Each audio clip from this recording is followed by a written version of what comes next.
Hi dears, good Friday ദിവസത്തെ ഒരു കുട്ടി വ്ളോഗാണ് ഇന്ന്. അപ്പോൾ ഇന്ന് ഉച്ച മുതലാണ് ഞങ്ങൾ വ്ളോഗ് എടുക്കാനായിട്ട് തുടങ്ങിയത്.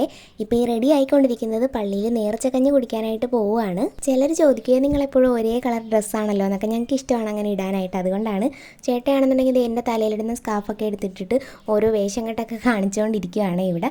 അങ്ങനെ ഞങ്ങൾ റെഡിയായി. തൊട്ടപ്പുറത്തെ പള്ളിയിൽ പോകുന്നതുകൊണ്ട് നടന്നാണ് പോയത്. ഞാനും ചേട്ടായും സാന്ദ്രയും ഉണ്ടായിരുന്നു. അപ്പായൊന്നും വന്നില്ല, കാര്യം നമ്മുടെ വീടിൻ്റെ തൊട്ടടുത്തായിട്ട് ഒരു മരിപ്പുണ്ടായിരുന്നു. അപ്പോൾ അപ്പായൊക്കെ അവിടെ പോയി. അങ്ങനെ ഞങ്ങൾ വന്ന ടൈമിൽ അധികം ആൾക്കാരൊന്നും ഇല്ല, കാര്യം കുറേ പേര് കഞ്ഞിയൊക്കെ കുടിച്ച് നേരെ വീട്ടിൽ പോയി. നമ്മൾ പോയി കഞ്ഞിയൊക്കെ വാങ്ങി. കഞ്ഞിയും പയറും നല്ല അടിപൊളി അച്ചാറും ഒക്കെ ആയിരുന്നേ.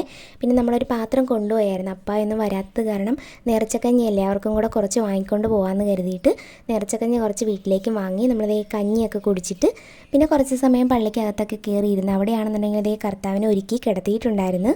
പിന്നെ കുറച്ച് കഴിഞ്ഞ് ഞങ്ങൾ നേരെ വീട്ടിലേക്ക് പോകുമായിരുന്നു. ഞങ്ങളിപ്പോൾ വന്ന പള്ളി മരിയ ഗൊരേത്തി ചർച്ചാണ്, ചെട്ടിയാട്. അങ്ങനെ വീട്ടിലെത്തി അപ്പായ്ക്കൊക്കെ കൊണ്ടുവന്ന കഞ്ഞിയെല്ലാം കൊടുത്തു കഴിഞ്ഞിട്ട് പിന്നെ ഞങ്ങളതേ അടുത്ത പള്ളിയിലേക്ക് പോകാനായിട്ട് ഇറങ്ങുവാണ്. ഇപ്പോൾ പോകുന്നത് പൂങ്കാവിൽ നഗരി കാണിക്കൽ കാണാൻ വേണ്ടിയിട്ടാണ്. അപ്പോൾ ഇവിടെ ഒരു 4:30 കഴിയുമ്പോഴത്തേക്കാണ് നഗരി കാണിക്കൽ. അങ്ങനെ ഇവിടെ വന്ന് ഇവിടെയാണെന്നുണ്ടെങ്കിൽ മണ്ണ് കിളിയിടാൻ വിടവില്ല, അതുപോലെ ആളായിരുന്നേ. എല്ലാ കൊല്ലവും നഗരി കാണിക്കൽ കാണാൻ ഇവിടെ പൂങ്കാവിൽ തന്നെയാണ് വരാറുള്ളത്. ഇടവക പള്ളിയിൽ നമ്മൾ അതൊക്കെ കഴിഞ്ഞിട്ടേ പോകാറുള്ളൂ. അപ്പോൾ ഈ ഒരു സമയത്ത് കർത്താവിനെയും കൊണ്ട് നഗരി കാണിക്കാൻ പോകുമ്പം ശരിക്കും മനസ്സിന് വല്ലാത്തൊരു സങ്കടമൊക്കെ തോന്നും. അതിൻ്റെ ഒപ്പം ആ ഗാഗുൽത്താ മലയിൽ എന്ന് പറയുന്ന പാട്ട് കൂടെ ആകുമ്പോഴത്തേക്ക് അവിടെ നിൽക്കുന്ന ഏകദേശം എല്ലാ മനുഷ്യർക്കും ഒരേപോലെ സങ്കടം വരുന്നൊരു മൊമെൻ്റാണ്. ഇവിടെയാണെന്നുണ്ടെങ്കിൽ ഇടവകക്കാർ മാത്രമല്ല, പുറത്തുനിന്നുള്ള ഒരുപാട് തീർത്ഥാടകരൊക്കെ വന്നിട്ടുണ്ടായിരുന്നേ. അങ്ങനെ നഗരി കാണിക്കലൊക്കെ കഴിഞ്ഞ് വീട്ടിലെത്തി കഴിഞ്ഞപ്പോൾ സന്ധ്യ കഴിഞ്ഞപ്പോൾ തുടങ്ങിയതാണ് നല്ല മഴ. മഴ മാത്രമല്ല, ഇടിവെട്ടും മിന്നലും ഒക്കെ ഉണ്ടായിരുന്നേ.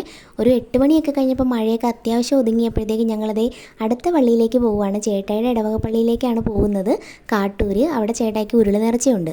അപ്പോൾ ഓടി വന്ന് അതും കൂടെ ചെയ്യുവാണ്. കാര്യം മുടക്കാൻ പറ്റത്തില്ല, എല്ലാ കൊല്ലം ചേട്ടായൊക്കെ ചെയ്യുന്നതാണ്. അങ്ങനെ ഉരുളി നേർച്ചയ്ക്കായിട്ട് ഈ ലാസ്റ്റ് കാണുന്ന ബ്ലൂ ഡ്രസ്സാണേ ചേട്ടായി. റോഡിൻ്റെ അപ്പുറത്തുള്ള കുരിശടിയിൽ നിന്ന് ഉരുണ്ടിട്ടാണ് നേരെ പള്ളിക്കകത്ത് വരെ അവർ ഉരുണ്ട് വരുവേ. എന്നിട്ട് നേർച്ചയൊക്കെ ഇട്ടിട്ടാണ് പിന്നെ പുറത്തേക്ക് വരുന്നത്. അങ്ങനെ അതെല്ലാം കഴിഞ്ഞ് ഞങ്ങൾ നേരെ വീട്ടിലേക്ക് പോകുന്നു. അപ്പോൾ 3 പള്ളി കയറി ഇറങ്ങി നമ്മുടെ ദുഃഖവെള്ളി അങ്ങനെ കടന്നുപോയി. അപ്പോൾ അത്രയേ ഉള്ളൂ. സപ്പോർട്ട് ചെയ്യണേ. ടാറ്റാ.